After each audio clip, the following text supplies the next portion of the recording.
Okay, the proof's in the pudding. Agassi's close to the baseline. Keeps the racket up high.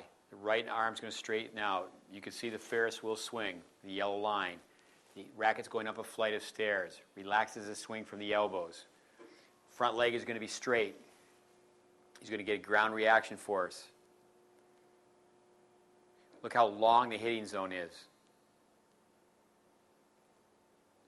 His racket goes like clockwork. Brad Gilbert, his backhand is a gift from God. He just is going to release the swing from the elbows. The tip of the racket's going to point to the left. Okay, Agassi again. Left hand's on the racket on the initial turn. Look how the racket face is up high. Racket face is closed. Racket goes way out to the target. So it's a circular swing for circular spin. It's the letter C. In particular forehand, he didn't get the racket as far down below the ball. But the grip determines the angle of the racket face. When he was a young player, he modified his grip. Uses the left hand.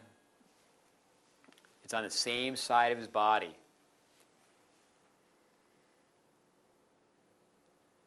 Relaxes the swing from the elbow. But the racket, once again, tracks way out to the target.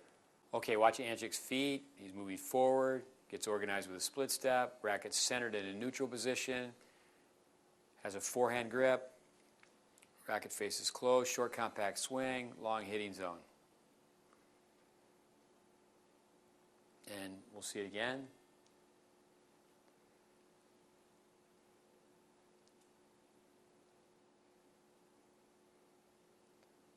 On the forehand side, racket's up high. It's racket to go down, goes out towards the target. Anchik serve, look at the stance. Front foot's at a 45-degree angle. Back foot's parallel to the baseline. It's a little more than shoulder width apart. With rhythm. Starts forward, comes back. Hands are together. Very simple motion. Palm is down. Racket goes between the elbow and the head. It's going to go up. Has a power line right there, way out into the court. Right arm came over the left court. Excuse me, I should say the right arm came over the left arm. He has a continental grip. Waits for it again.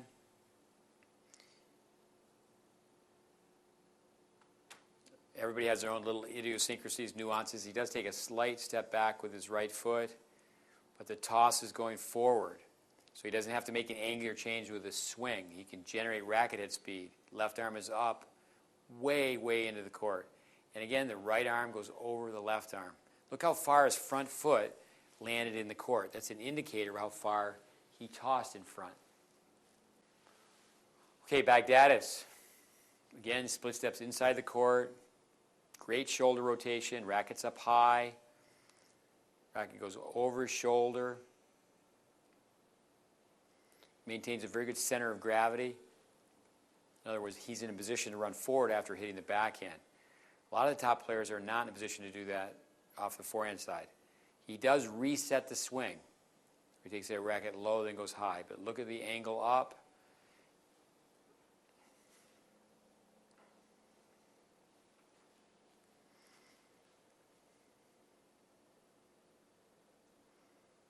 Again, on the forehand side, he doesn't have an extreme grip like you see with so many juniors today.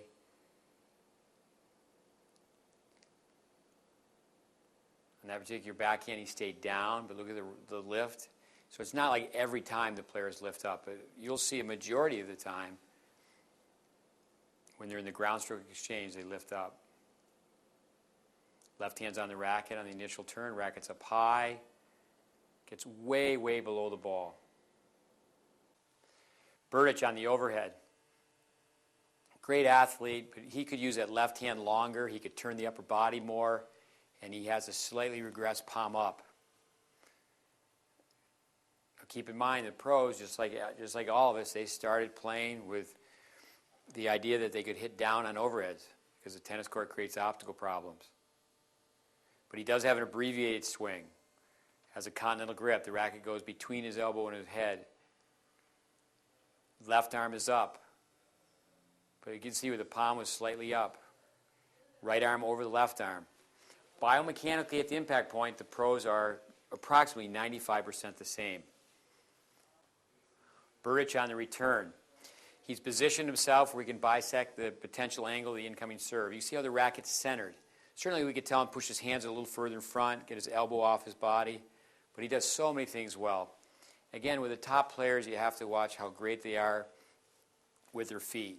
Tennis is really more of a lower body sport than an upper body sport.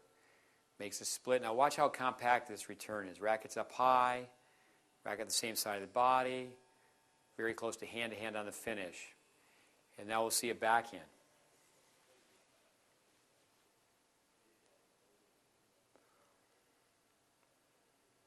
Racket centered, his arms are loose. You can see how he's twirling the racket. So relaxation skills, high center of gravity. So he can change his direction to the right or left. Toss goes up. But he has the ready position. Be brilliant with basics. So many kids are sloppy and don't have a very good ready position. Moves forward. Now watch, high, low, high. It's a left-handed forehand. Racket goes way out to the target. And he has a very good center of gravity. He's in a position where he could quickly run forward. He's not off balance. Okay, Buric on the serve. Front foot's at a 45-degree angle. Weights forward. He doesn't really turn his front knee in. He's up on the heel like Sampras, but then he tosses before he gets really sufficient rotation.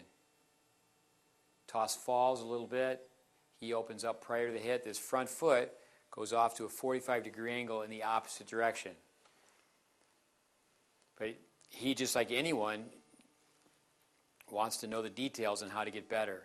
So if he could turn this knee in, he could turn this hip in. If he were to get more sideways with the rotation, he could stay more sideways at the hit.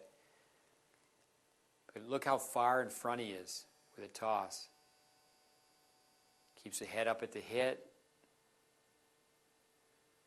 You know, he doesn't land that far in the court, so you'd know that he could toss further in front if indeed it were a first serve.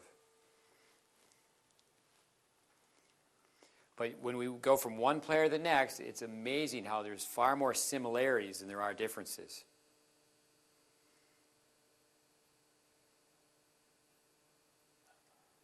Let's keep the left arm up longer. He actually loses a slight power source with his right arm, also because the racket face is slightly fanned open. You want to keep that right arm bent.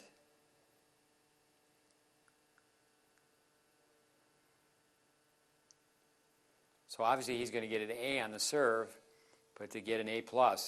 See how the arm is straight, racket face fans open. I mean, there's reasons why Andy Roddick can hit the ball harder than other players. Physical reasons.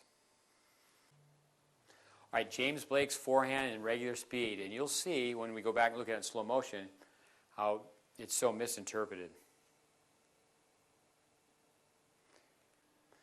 Now we go in slow motion. Left hand's on the racket. You can see how his elbow is raised. They certainly can relax the muscles in their right hand by when they use the left side. Racket face is closed, left arm's out. Now look right here how far away he is from the body. That's why he can hit the ball so hard. Power is related to the radius squared. He has a ground reaction force.